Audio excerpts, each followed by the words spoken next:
Hello viewers, तो हम लोग कर रहे थे कंप्लीट इंडियन ज्योग्राफी। तो भैया स्टार्ट करते हैं अपना लेक्चर बिना किसी देरी के। और आज के लेक्चर में हम लोग डिस्कस करेंगे ड्रेनेज सिस्टम के बारे में। और पर्टिकुलरली हम लोग बात करेंगे गंगा रिवर सिस्टम के बारे में, क्योंकि हम लोगों ने पिछला लेक्चर पढ़ लिया था। इसलिए आगे बढ़ते हैं अपने लेक्चर की ओर। तो भैया आज हम लोग बात करेंगे कि हाँ, एक अनाउंसमेंट करनी थी भैया कि जो एंशियंट हिस्ट्री, मेडिवल हिस्ट्री और मॉडर्न हिस्ट्री है, इसके लेक्चर कंप्लीट हो गए, प्लेलिस्ट में डाल चुके हैं, तो उसमें जाके विजिट कर लीजिए। और अगर आप लोग बीच से ये ड्रेनेज सिस्टम के ये वीडियोस देख रहे हैं तो आप लोगों के लिए फ़ायदा नहीं होगा। आप स्टार्टिंग से ही देखिए, चाहे प्लेलिस्ट में डाले हैं तो समझ में आते जाएंगे, वरना बीच बीच से थोड़ी प्रॉब्लम हो जाती है। तो स्टार्ट करते हैं अपना लेक्चर बिना किसी देरी के। ये रहा हमारा आज का topic, Indian sorry Ganga river system. और ये रहा हमारा मैप का एरिया। तो अपना पढ़ना स्टार्ट करते हैं हम लोग अपना चैप्टर। तो गंगा रिवर सिस्टम ये हमारी हेडिंग डाल दी हमने। और भैया आप जब जूम करेंगे मैप के अंदर तो हम लोग देखेंगे कि भैया यहाँ पे दो ग्लेशियर दिख रहे होंगे आप लोगों को मैप में। ये वाला एरिया कहलाता है हमारा सतोपंथ। क्या कहलाता है? सतोपंथ कहलाता है ये वाला एरिया। और दूसरा ये वाला एरिया का कहलाता है, इसे क्या बोलते हैं? गंगोत्री ग्लेशियर बोलते हैं, ऐसे बोलते हैं सतोपंथ। तो इतना क्लियर हुआ कि नहीं हुआ? गंगोत्री सतोपंथ, गंगोत्री सतोपंथ, बार बार नाम रिपीट करिए तो याद हो जाते हैं अपने आप नाम। और गंगोत्री जो हमारा ग्लेशियर है, इससे एक स्ट्रीम निकलती है जिसका नाम है भागीरथी। क्या नाम है इसका? भागीरथी। और जो हमारी सतोपंथ है, इससे क्या निकलता है? इससे निकलती है अलकनंदा। अलकनंदा, अलकनंदा भागीरथी, अलकनंदा भागीरथी, अलकनंदा भागीरथी। तो भैया जो हमारी अलकनंदा और भागीरथी जाती हैं कहाँ पे? देवप्रयाग में। तो देवप्रयाग में पहुंचने के बाद ये दोनों मिल जाती हैं। क्या होती हैं? ये दोनों स्ट्रीम्स मिल जाती हैं। इतना क्लियर हुआ कि नहीं हुआ? डीपी से देवप्रयाग लिख दिया मैंने वहाँ पे। और फिर क्या होता है कि जो देवप्रयाग है, देवप्रयाग से ये दोनों जब नदियाँ मिल जाती हैं, दोनों स्ट्रीम्स मिल जाती हैं, तब इसे हम लोग क्या कह देते हैं? यहाँ पे दोनों स्ट्रीम्स मिल जाती है तो इसे गंगा कह देते हैं। और गंगा निकलती है देवप्रयाग से ऋषिकेश। यहाँ से आर से मैंने डिनोट कर दिया यहाँ पे, तो आपको दिख रहा होगा ऋषिकेश। और ऋषिकेश के आगे निकलती है तो भैया कहाँ पहुँचती है? हरिद्वार में। और भैया हरिद्वार में जो हमारी गंगा रिवर है, ये प्लेन्स में पहुँच जाती है। अभी तक हम लोग देखते थे ऊपर देवप्रयाग से लेकर ऋषिकेश तक हम लोग देखते हैं ये केस में स्लोप्स में बह रही थी, ऊपर से नीचे बह रही थी। पर यहाँ पे जो हरिद्वार है, यहाँ से प्लेन्स में घुस जाती है। तो भैया इतना क्लियर हुआ? तो हम लोग थोड़ा सा रिपीट कर देते हैं इससे कि आपको समझ में आ जाए। तो भैया हमने देखा था गंगोत्री ग्लेशियर और सतोपंथ ग्लेशियर से भैया कुछ स्ट्रीम्स वगैरह निकल के आती हैं। और हम लोग बात करें भागीरथी और अलकनंदा, ये दोनों स्ट्रीम्स निकल के आती हैं और देवप्रयाग में मिलती हैं। देवप्रयाग में मिलने के बाद इन स्ट्रीम्स को हम लोग क्या कह देते हैं? गंगा कह देते हैं। और ये निकलती हैं ऋषिकेश आती हैं। काफ़ी अच्छी जगह घूमने के लिए। ऋषिकेश में तो बहुत मज़ा आता है घूमने में। गया तो नहीं हूँ, खैर सुनने को मिलता रहता है। फिर ऋषिकेश के बाद हम लोग देखेंगे, ऋषिकेश से हम लोग गए कहाँ पे? हम लोग जाएंगे हरिद्वार। हरिद्वार में जाने के बाद हमारी गंगा निकलेगी प्लेन्स में। अभी तक काफ़ी स्लोप वाले एरिया में जा रही थी, और भैया काफ़ी स्लोप वाले एरिया में जा रही थी, फिर उसके बाद स्लोप में मतलब नॉर्मली प्लेन में चली जाती है। तो इतना क्लियर हुआ? तो आप लोग बताइए। अब हम लोग डिस्कस करेंगे भैया इसके रूट के बारे में, कहाँ-कहाँ से गंगा जाती है। तो भैया आप सबसे पहले उत्तर प्रदेश में जो देखते हैं कि भैया उत्तर प्रदेश में आपका स्वागत है। स्वागत होगा भैया। हम छोटे-छोटे हम लोग छोटे-छोटे शहरों को नहीं पढ़ेंगे, जो-जो इम्पोर्टेंट टाउन्स हैं या फिर शहर हैं उनके बारे में पढ़ेंगे। तो भैया जो हमारी गंगा है वो कन्नौज में जाती है, कन्नौज से कानपुर में पहुँच जाती है, कानपुर से पहुँचती है प्रयागराज में। प्रयागराज में पहुँचती है, प्रयागराज से पहुँचती है कहाँ पे? यहाँ पे वाराणसी में। फिर यहाँ से बिहार पहुँचती है, बिहार में पटना में, यहाँ भागलपुर में। फिर भागलपुर से हल्की सी थोड़ी बहुत जाएगी झारखंड से। और झारखंड में पहुँचने के बाद वेस्ट बंगाल में पहुँच जाएगी फरक्का में। तो फरक्का से हो जाता है इसका डिवीज़न, ये चली जाती है बांग्लादेश की तरफ। कहाँ चली जाती है? बांग्लादेश की तरफ। कहाँ चली जाती है? बांग्लादेश की तरफ। फिर भैया नीचे आती है कोलकाता, आ जाती है कोलकाता। और कोलकाता से हो जाती है फिर ड्रेन बे ऑफ बंगाल में। तो इतना क्लियर हो गया होगा आपको। तो भैया 2 स्ट्रीम्स इधर आगे बढ़ जाती हैं, फ़र्क कहीं बांग्लादेश की तरफ निकल जाती है और दूसरी निकलती है यहाँ नीचे चली जाती है कोलकाता साइड पे। तो भैया इतना क्लियर हुआ कि नहीं हुआ रूट? तो भैया मैं दोबारा से रिपीट कर दे रहा हूँ।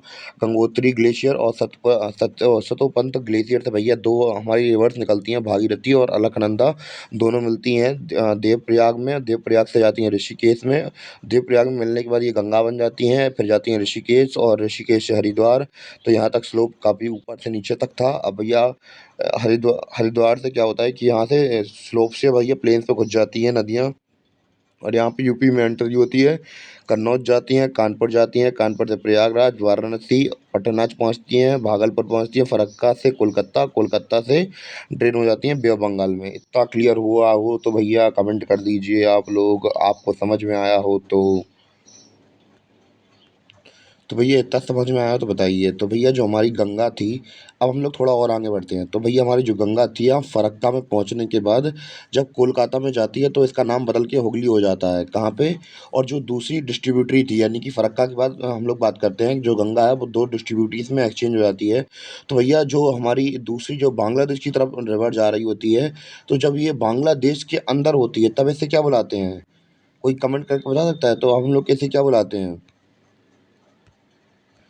तो भैया इसे बुलाते हैं मेघा माता, सॉरी मधुमती बुलाते हैं इसे। क्या बुलाते हैं? जब हमारी दूसरी डिस्ट्रीब्यूटरी थी जो कि गंगा की थी, जो कि निकल रही थी कहाँ? बांग्लादेश के लिए। जब तक वो वेस्ट बंगाल में रहती है तब तक उसे मधुमती बुलाया जाता है। और जैसे ही वो कहाँ चली जाती है, बांग्लादेश के अंदर एंटर कर जाती है, तब हम लोग इसे बुलाते हैं पद्मा। क्या बुलाते हैं? पद्मा। क्या बुलाते हैं? पद्मा। बार बार बोल दिया। और भैया पद्मा जब वहाँ से मिल जाती है, तो भैया वहाँ से देख रहे हैं हम लोग, चाइना से दूसरी नदी आ रही है, इसका नाम क्या है? इसका नाम ब्रह्मपुत्र रिवर आ रही है। तो भैया चाइना में इसे बुलाते हैं शांगपू। क्या बुलाते हैं? शांगपू। और ये हमारे अरुणाचल प्रदेश से आएगी, तो भैया अरुणाचल प्रदेश में क्या बुलाएंगे इसे? दिहांग बुलाएंगे, दिहांग। और जैसे ही असम के अंदर एंटर करेगी तो फिर से हम लोग इसे ब्रह्मपुत्र बुला देंगे। और यहाँ पे एक जगह दिख रही होगी आपको, बांग्लादेश के अंदर, हाँ, असम के अंदर होगी तो उसे हम लोग बुलाएंगे ब्रह्मपुत्र। और जैसे ही बांग्लादेश के अंदर एंटर होगी तो हम लोग उसे बुलाएंगे जमुना। यमुना नहीं, जमुना बुलाएंगे, जमुना। और एक जगह है अर्चा, तो यहाँ बांग्लादेश के अंदर, तो ये पद्मा रिवर आ रही थी हमारी यहाँ से, जो हम लोगों ने देखा तो गंगा आ रही थी, और फिर यहाँ से ब्रह्मपुत्र या फिर जमुना मिल गई। तो भैया अर्चा नाम की एक जगह है, यहाँ पे आके मीटअप करती हैं। और फिर जब यहाँ से जो रिवर निकलेगी तो इसे फिर से हम लोग क्या बुला देंगे? पद्मा बुला देंगे। क्या बुलाएंगे? पद्मा बुलाएंगे। और फिर यहाँ पे आगे चल के थोड़े आगे आएगी यहाँ पे चांदपुर में। तो चांदपुर में, और भैया यहाँ से मणिपुर से एक रिवर आ रही है जिसका नाम बराक है। तो भैया मणिपुर से आ रही है, तो जब ये यहाँ पे चांदपुर में मिलेगी तो इसे क्या बुला देंगे? मेघना बुला देंगे। क्या बुला देंगे? मेघना बुला देंगे। और फिर भैया यहाँ पे ये सुंदरबन डेल्टा बना लेगी, और ये तब पूरा एरिया सुंदरबन डेल्टा कहलाता है। और ये इंडिया के नाम से इसलिए जाना जाता है क्योंकि भैया जो गंगा होती है वो ज़्यादा सिल्ट आती है, इस वजह से पूरी दुनिया में गंगा को, मतलब सुंदरबन डेल्टा को इंडिया के नाम से ही जाना जाता है, क्योंकि जो गंगा है वो ज़्यादा डेल्टा लाती है या सिल्ट लाती है। तो इतना क्लियर हुआ या नहीं हुआ? मैं फिर से रिपीट कर दूंगा, कोई दिक्कत नहीं है, पर अगर क्लियर ना हुआ तो बता देना। दोबारा से क्लियर कर दे रहा मैं कि भैया गंगोत्री और गंगोत्री ग्लेशियर और जो हमारा सतोपंथ ग्लेशियर था, यहाँ से दो अलग अलग नदियाँ निकलती थी। गंगोत्री से भागीरथी निकलती थी, सतपंथ से अलकनंदा निकलती थी। ये दोनों मिलती थी कहाँ? देवप्रयाग में। देवप्रयाग में मिलने के बाद क्या होता था कि ये लोग गंगा बन जाती थी। गंगा से बनने के बाद स्लोप से सरकते सरकते ये ऋषिकेश जाती थी, फिर हरिद्वार पहुँचती थी, हरिद्वार से यूपी में प्लेन में पहुँच जाती थी, फिर कन्नौज में गई, फिर कानपुर में गई, फिर प्रयागराज में गई, फिर हम लोग बात करें वाराणसी में गई, फिर गई पटना में, बिहार पहुँच गई, फिर हम लोग बात करें भागलपुर में पहुँच गई, फिर थोड़ा-सा झारखंड में बॉर्डर होते होते हुए जाएँगी ये, फिर पहुँचेंगी फरक्का। फरक्का में पहुँचने के बाद इसका नाम बदल जाता है बांग्लादेश के अंदर इसका। और भैया जो नीचे रिवर पहुँची के जा रही है, जो अपने कोलकाता में जाती है, तो भैया तब इसे हुगली कह देते हैं।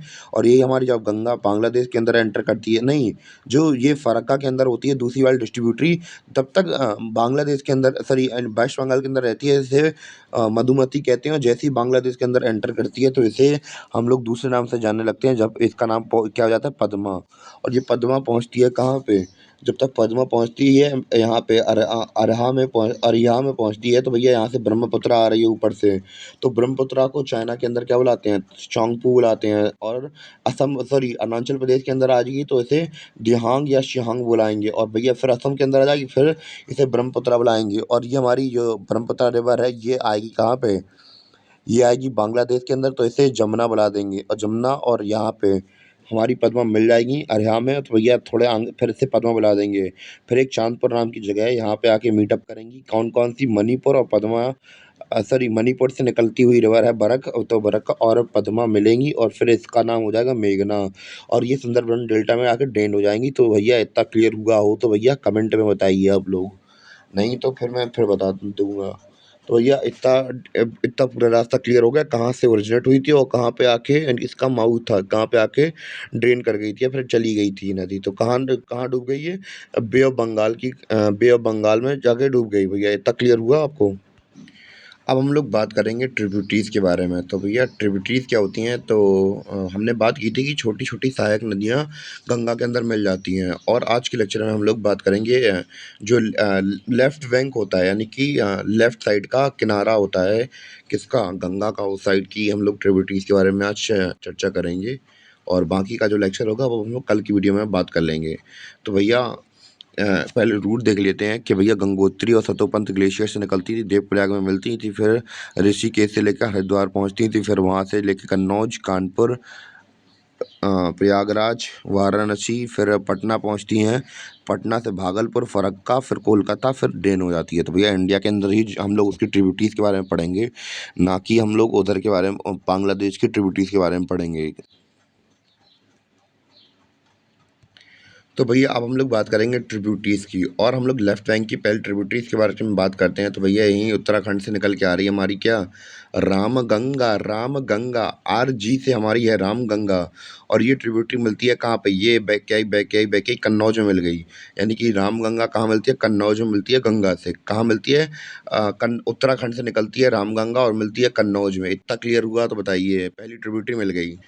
अब पहली ट्रिब्यूटरी तो हमने निपटा ली, अब दूसरी ट्रिब्यूटरी की बात करते हैं। तो भैया दूसरी ट्रिब्यूटरी हमारी यूपी से आती है, गोमती।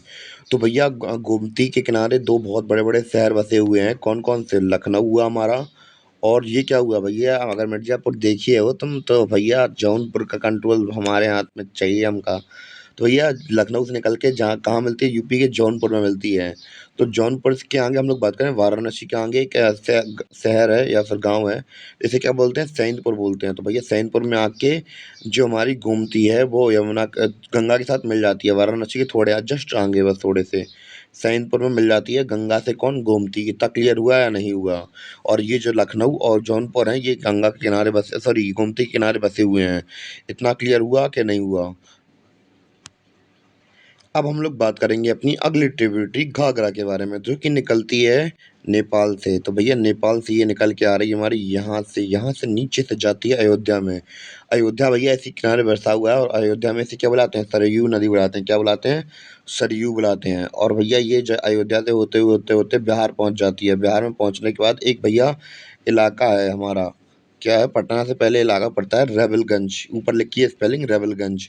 तो भैया रेवलगंज में आके ये मिल जाती है किसके साथ? गंगा के साथ। और हम लोग बात करें इसके बारे में, घाघरा रिवर के बारे में, एक इंपॉर्टेंट फैक्ट है कि भैया लार्जेस्ट ट्रिब्यूटरी ऑफ गंगा है ये।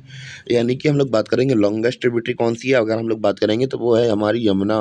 पर लार्जेस्ट मतलब ये है कि भैया ये बहुत सारा पानी लाती है और गंगा के अंदर ड्रेन कर डाल देती है। तो भैया इसलिए जो हमारी घाघरा रिवर है ये लार्जेस्ट ट्रिब्यूटरी ऑफ गंगा है। क्यों? क्योंकि भैया ये बहुत सारा पानी देती है। तो इतना क्लियर हुआ कि नहीं, बताइए?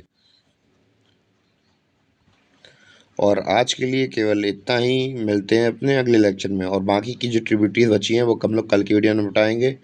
तब तक के लिए धन्यवाद, bye bye, see you, tata, bye bye. और हाँ, अनाउंसमेंट मैं भूल ही गया कि भैया जो चैनल की प्लेलिस्ट में है उसमें एंशिएंट हिस्ट्री वगैरह के कोर्सेज, बाकी कोर्सेज भी डले हैं। तो टेंशन मत लेना, आगे अपने प्रिपेयर कर लेना आप लोग अपने एग्जाम्स के लिए। मिलते हैं अपने अगले वीडियो में। धन्यवाद।